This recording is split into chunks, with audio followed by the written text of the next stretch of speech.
Yo, here we go, guys. 5.3 tomorrow. AJ coming back at you for another guide. Here we go, guys. This is your Blood DK PvP tanking guide for 5.3. I have been looking forward to Blood DK tanking for so long now. I played Blood DKs back in Kata, and I tanked then, and it was awesome. But we've been out of the scene for so long, and I thought that it would be appropriate to make an awesome PvP guide for everyone who's been asking. So, if you guys want to go to a certain section in the guide, you guys can just click that box on the left-hand corner of your screen. Or if you guys want to come back to this menu, you guys can just hit the Blood Presence button right there. Alright, let's do it, guys. Alright, so we're going to start this out with gearing. Now, gearing is probably the most important part of playing Blood DK. If you want to play it good, you better have the best gear out there to play it right. You know what I'm saying? So, here's the deal. With Blood DKs, you guys want to have some very specific stats. Now, I did a little bit of testing on the PTR of what was going to be good and what wasn't.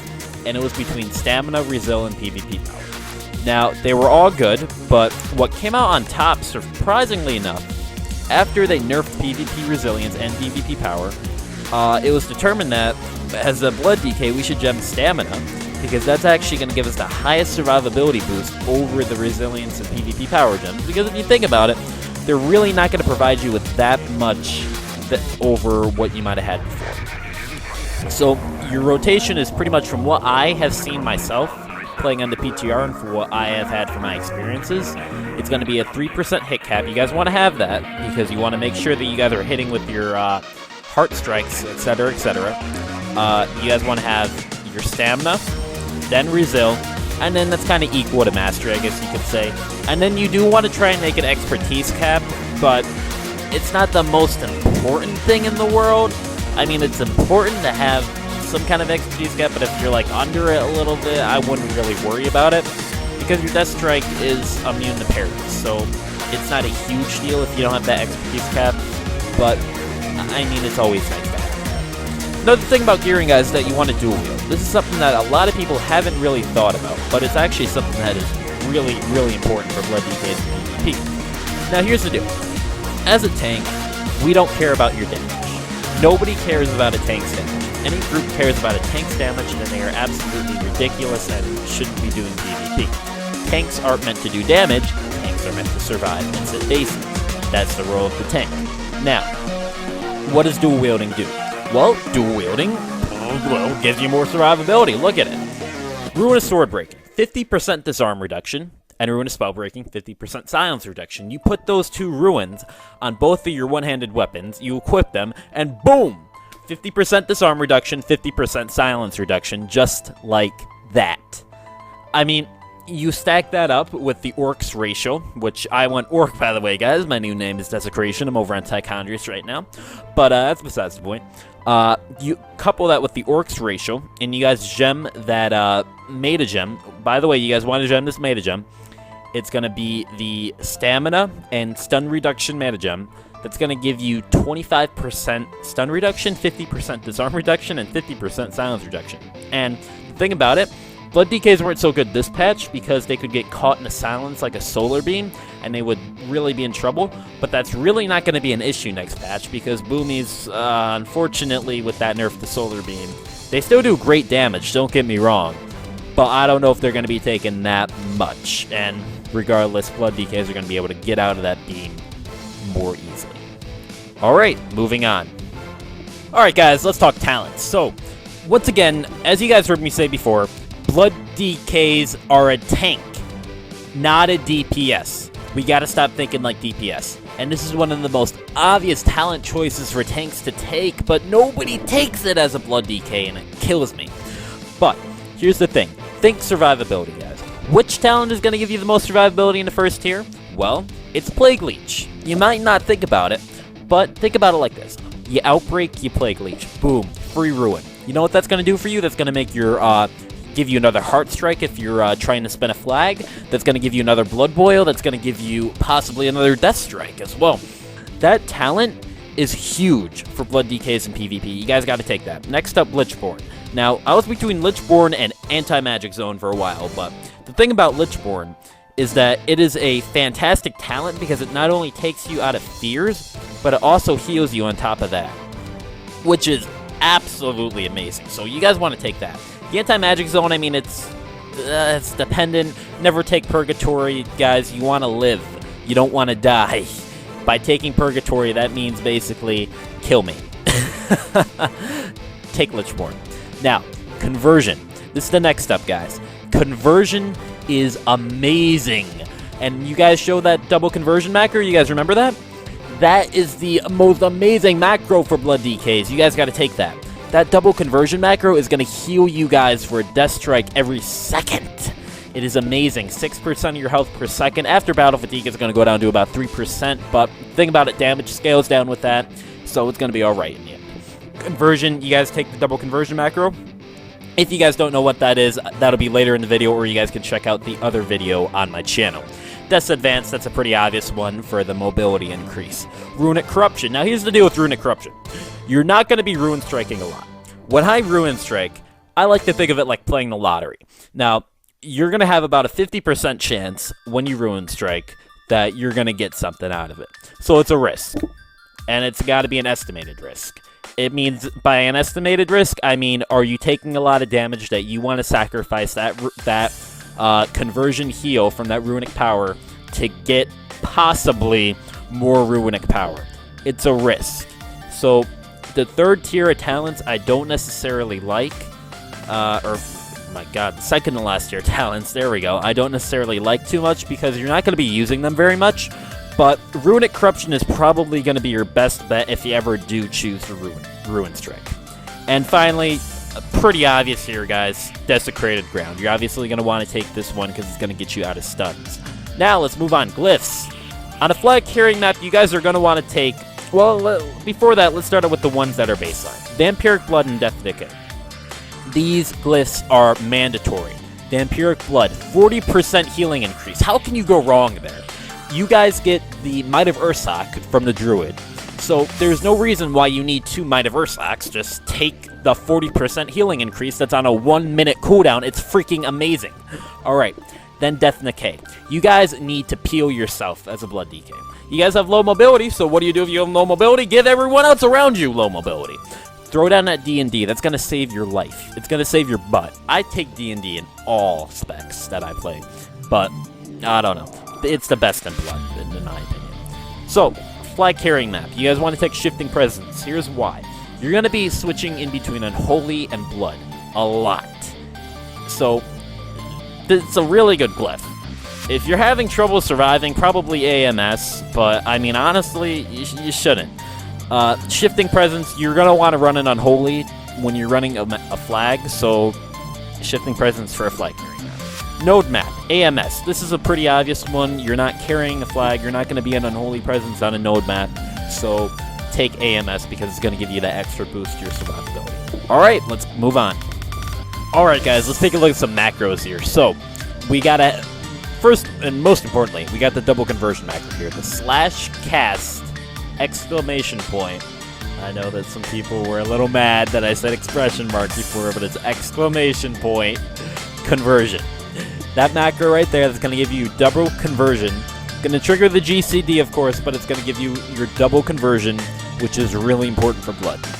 Next macro up is going to be your Death's Advance macro. Now, you're going to want to have a pound show tooltip. Death's Advance is going to show the cooldown for that, and it's going to be /cast Death's Advance and then /cast Unholy Presence. What this is going to do is this is going to activate your Unholy Presence and your Death's Advance at the same time.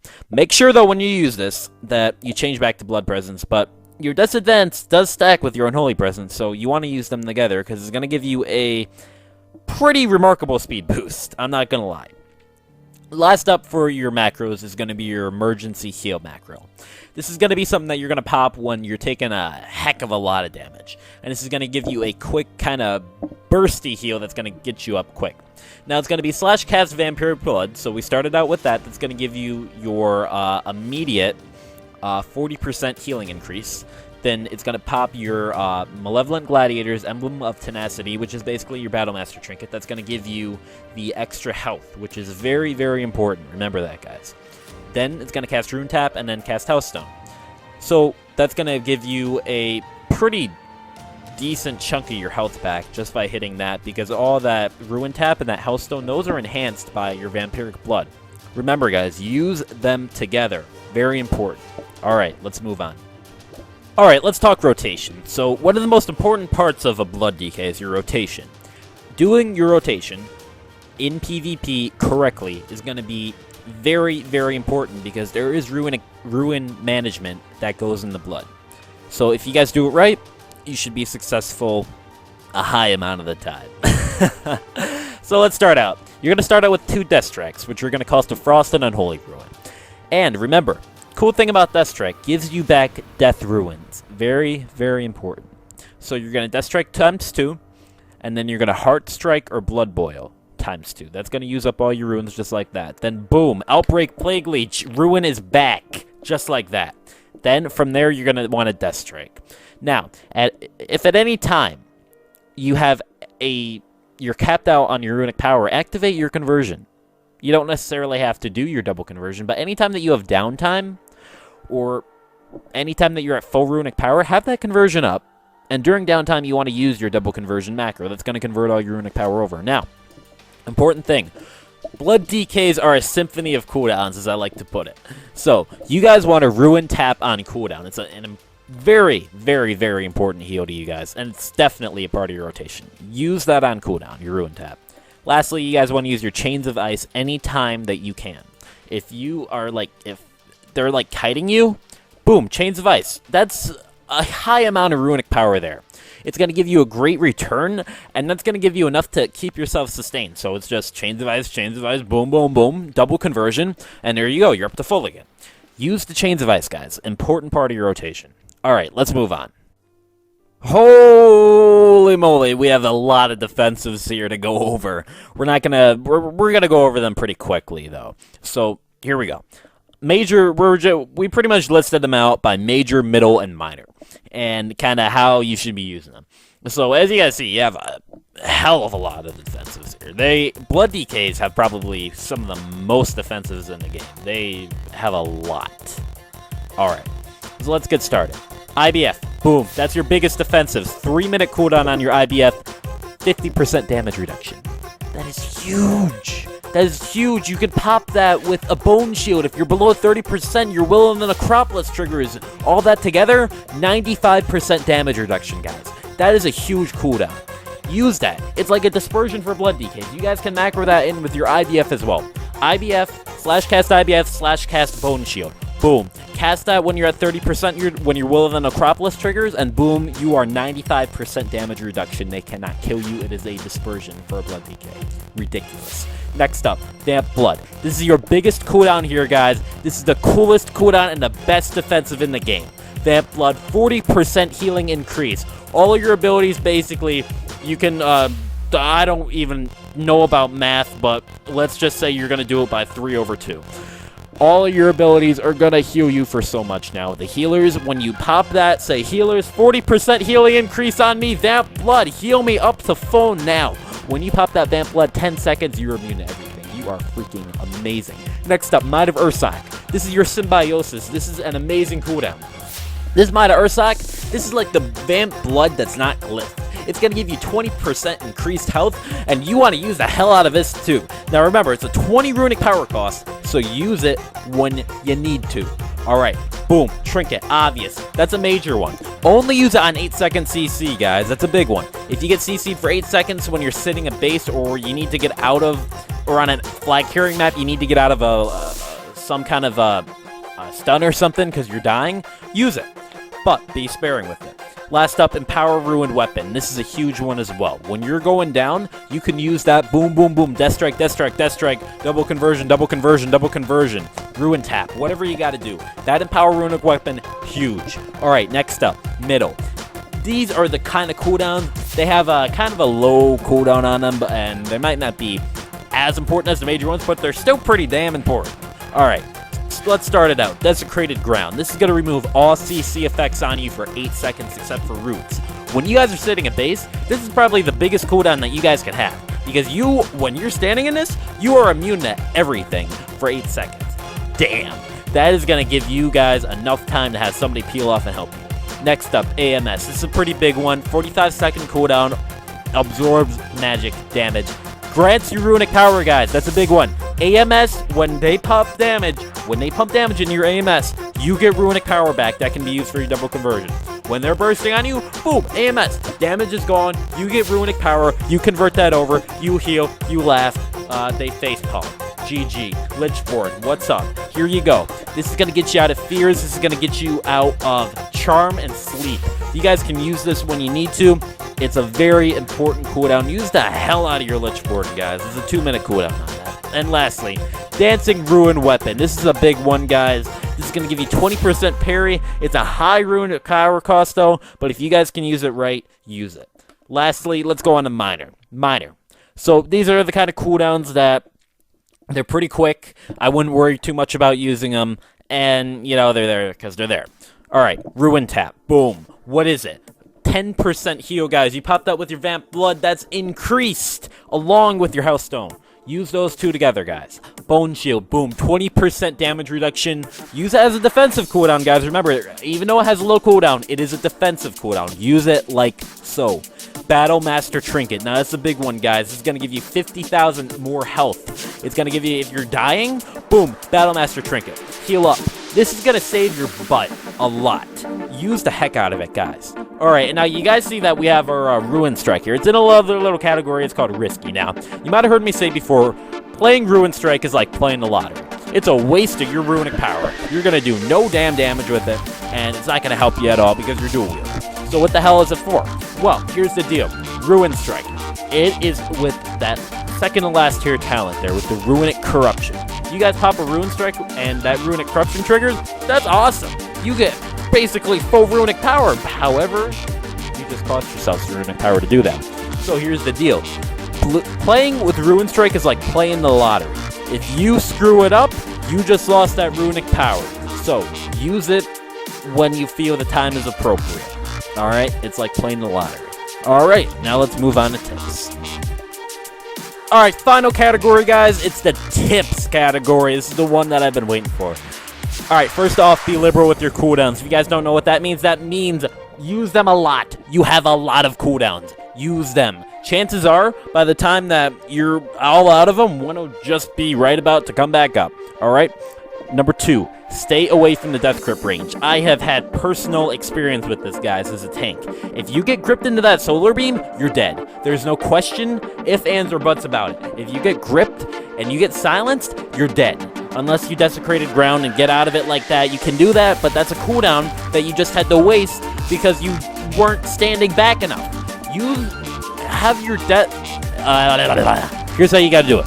Have your mouse over the enemy, right? And when he goes to death grip, have your mouse over the DK. So when your death grip, you know how it changes from red to white when white is in range? If that's white, you're not back far enough. You need to get back farther. And if it's red, congratulations. Maybe you should back up a little bit more too. Alright? So stay away from death grip range. Now, switch out of Unholy Presence when someone comes to attack you. You guys want to be on Unholy Presence for flag-carrying maps only. Remember this, when you're carrying the flag, it's going to give you a 15% movement speed increase when you're carrying that flag across the field. But, very important, switch back to Blood Presence when someone comes to attack you or if you see someone coming near you. If you don't, guess what? You're dead. Okay, stay out of sap range. When you're setting a node, you guys want to stay, I believe it's 45 yards away from the flag. You guys can measure this out by dropping like a D&D down or something like that. So stay out of the sap range when you're setting a flag. This way, it's going to prevent you from having to trinket the sap, and it's going to prevent you from getting ninja capped on. Last up, double death grip. Boom. That's really important, guys. Use the heck out of that double death grip. If you have 2 DKs on the field, you have that DK grip the target back, and then you can grip that target back even farther. Dang. Now he's in Africa, and now he's dead. Okay? And lastly, use your silence. People forget that blood DKs have a silence. Just because you're a tank doesn't mean that you can't help the offensive movement. Now, here's the big deal. Don't overextend when you do this. You need to stay back. You're not a DPS. Everybody thinks that we're a DPS. We're not. You're a tank. Stay back. Alright?